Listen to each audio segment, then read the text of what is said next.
Hindi na pag-usapan sa pagbabalik sesyon ng Kamara ang tungkol sa nilulutong impeachment complaint laban kay Vice President Sara Duterte.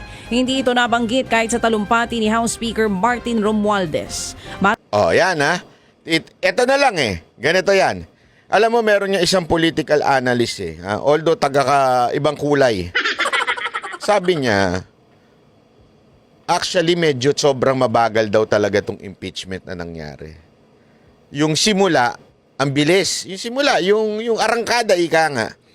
Bakit? Yung panggigipit, yung mga hearing, ang bilis ng takbuhan. Mantakin mo, ang aragi nila, hindi sila umuwi. Hindi, di ba gumawa sila ng hearing, hindi nag-uwian yung mga congressman. Although, sabi nga ni Pulong, bawat attend yan, may milyong na natatanggap yan. Kaya talagang a-attend dyan. Abay, ikaw ba naman? Ito, tanong ko sa inyo mga kababayan, ha? Kunwari, ikaw meron kang school, ha? May schooling ka. Meron kang college ka, kunwari. Bibigyan ka ng 1 milyon, umattend ka lang ng klase. Maniwala ko kayo sa hindi. Kahit buong araw yung klase, kahit abutin na madaling araw, a-attendan ko yun. Pambira, ang gandang negosyo nun, ha? Buong isang araw, kumita ka ng 1 milyon. Ganon yung biro ni Pulong Duterte. Pero parang ganon talaga ang dating. Alam mo kung bakit? Hindi ko sinasabi, wala akong alam na facts tungkol dito, pero yun yung parang biro niya. Kasi nga po, mantakin mo, ang sipag nila, ginarag nila, as in nirush nila yung impeachment. Bakit impeachment tawag ko? Yun naman talaga ang purpose ng Quadcom na yun. Makakuha ng ebidensya para ma-impeach si VP Sara Duterte. That's the very core of that hearing sa Kamara. Ngayon, eto. Sa kabila ng masyadong pinaspas yung hearing, yung impeachment complaint, bakit bigla nag-post? Yun yung tanong ng ibang mga political analyst na napapanood ko Kahit nga po si Karen Davila nung may tinanong siya. Inalimbawa niya yung kay Erap. Ang bilis nun, di ba? Tapos yung kay Corona, sobrang bibilis ng takbo ng impeachment nun. Eto, bakit tila grabe sobrang bagal daw? Biglang bumagal. Eto nga, nagkaroon na ng privilege speech si Romualdez. Hindi niya nabanggit. Di ba? Kaya sa tingin ko, mga kababayan, umatras siya dito. Sobrang natakot siya sa Iglesia ni Cristo. Natakot siya sa rallying naganap na inorganisa ng INC. Siguro, sabi niya, wala ano lang yan. Ilan lang siguro yan. Nagulat sila sa sobrang dami. Hindi lang sa sobrang dami. Mismong mga talumpati ay talagang nakadirekta sa Kamara na kanyang pinamumunuan. Alam niyo mga kababayan, whether you like it or not, malaki pa rin ang impact ng Iglesia ni Cristo black voting sa mga congressman. Kaya nga sila parang biglang, sandali, atras itlog ang mga animal. Yung una, ang tatapang Ngayon, wala. Umatras ang mga itlog nila. Mantakin mo, nagkaroon sila ng unang pagbalik. Ine-expect na, alam mo yun, meron nang gagawin sa impeachment. 3 yan Pero wala, mga kababayan. Pati sa speech, hindi man lang napahagingan. Hindi man lang nasabing atin pong pag-aaralan, ating i-check, atin pong titignan at ang boses ng, alam mo yung mga ganong pautot ng mga politiko. Hindi man lang sinabi yun. Talagang, sa madaling salita, inignore. Ibig sabihin, talagang natakot ito. Kaya nga, meron ako nabasa sabi. Sa sobrang takot niya, at baka hindi pa siya maging speaker, at baka hindi pa siya manalo, pinadisqualify yung kalaban. Gago! Pambihira. Ganun kalupit daw yung takot, pinadisqualify yung kalaban. Gago! Nabasa ko lang naman po yan sa ilang komento. Kayo, ano sa tingin ninyo? Ha?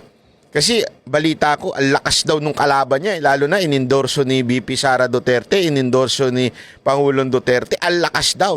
Although may bali-balita ngayon na kasi nire-research ko ho, doon sa Supreme Court decision na ibalik yung mga dinisqualify, sinusubukan kong tingnan sa mga ilang pahayagan na hindi ko makita, hindi ko alam kung sinasadya po ba nilang magkaroon ng news blackout. Although meron ako nakitang isang komento na kasama doon sa pinababalik ng Supreme Court yung kalaban ni Romualdez. Sabi ng isang komento ng isang batikang political analyst din. Ngayon, pag tinitingnan ko naman sa mga news ng media, wala po. Hindi ho nababanggit. Kaya nga matindi yung sabi ko, ano kaya ito? Ito kaya ay news blackout ng media para hindi mapahiya yung kanilang nagpapamerienda, yung kanilang Panginoon. Hindi ko alam. Pero gayon pa man, halatang halata na takot po etong si Romualdez dahil hindi man lang niya nabanggit yung tungkol sa impeachment. Matatanda ang una ng sinabi ni House Secretary General Reginald Velasco na posibleng talakayin na ng Kamara ang impeachment ng Vice Presidente. O, kita mo, kahit mismo yung si Secretary General, sabi niya, yung mabagal magsalita. Uy, wala namang masama doon. Tsaka siya lang po ay tauhan. Huwag naman niyo pong inaaway siya. Kasi naalala ko yung isa sa radio announcer noon. Kaya lang ang pinag-uusapan ay ang mga pag-ibig. Ito po, politika. Wag niyong inaaway yung kasi hindi naman po kasali sa ano yun. Siya lang po ay isang stop ika nga. Hindi naman po siya politiko, siya lang ho ay stop dyan. At sumusunod lamang naman po siya sa utos ng kanilang peking Panginoon na si Romualdez. Yeah? Kaya wag mo natin siyang inaano, ha? O anyway, sabi nga dito, kahit siya, sinabi niya na tila dapat ng, alam mo yun, sa tingin niya, pag-uusapan na sa Kamara. Pagpalik ng Kamara, aba, hindi pinag-usapan.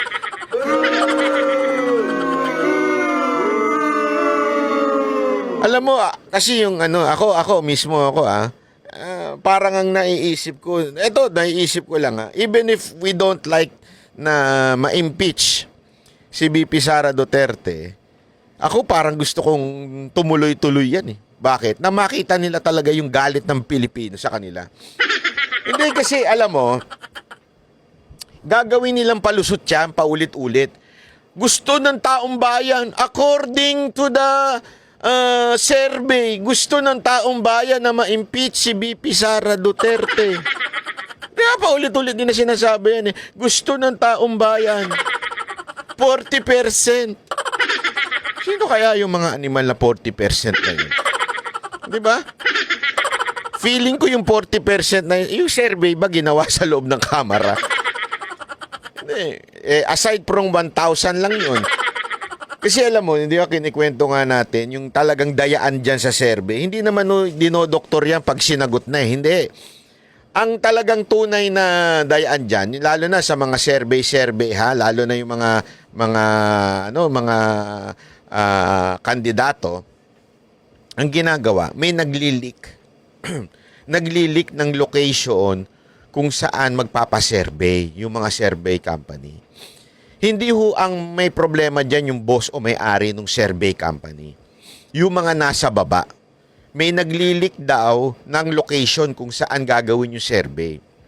Pag nalik na yung location doon sa nagpa-commission ng survey, di umano ay pupuntahan nila yung lugar, doon sila mamimigay, tapos nandun yung pangalan ng kanilang kandidato. So, tinatarget ika nga nila yung mga lugar na ise-survey. So, syempre, ikaw, nakatanggap ka. Kasi ako, ang dami ko pang kaibigan, kakilala na hindi nila kilala kung sino mga tatakbong senador. Walang biro. Pag binabanggit ko nga si Pastor Kibuloy, hindi nila alam na tatakbong senador eh. So, pinapaliwanag natin kung bakit magandang si Pastor Kibuloy ay isa sa mga manalong senador. Sabi ko, etong pastor na ito, may bunga na ito bago pa tumakbo ito. Yeah? Pinapaliwanag natin. Kasi marami sa kanila hindi nila alam kung sino-sino mga tatakbo na senador. Ito matindi. Ang ginagawa ngayon ng ibang mga tarantadong mga politiko, pupuntahan yung lugar na yon. Yung nilik sa kanila, pupuntahan nila yon. Doon sila magpapakilala, doon sila mamimigay ng ayuda, doon sila magbibigay ng akap. Para, pagdating sa survey, siyempre, sino maaalala? Yung nagbigay, yung recently lang. Kasi ang mga Pilipino, may ano yan eh, meron yung short time, iba pala yun. Sa motel pala yun. Short term. Short term memory. Kung ano yung talagang mga unang, alam mo yun, mga recent lang, yun lang ang kanilang maalala, ika nga. So, siyempre, ikaw, sasagot ka. Sino ba yung nagbigay sa akin. Di ba? Yun eh, ganun dinadaya. Ganyan din daw. As a matter of fact, pansinin ninyo ha, sa survey na sinasabing gusto nila ipa-impeach si BP Sara Duterte, tanongin ko kayo, meron po ba sa kanila o meron po ba kayong nakitang kung anong klaseng question yung tinanong? Kasi, tandaan ninyo, depende po yan sa question.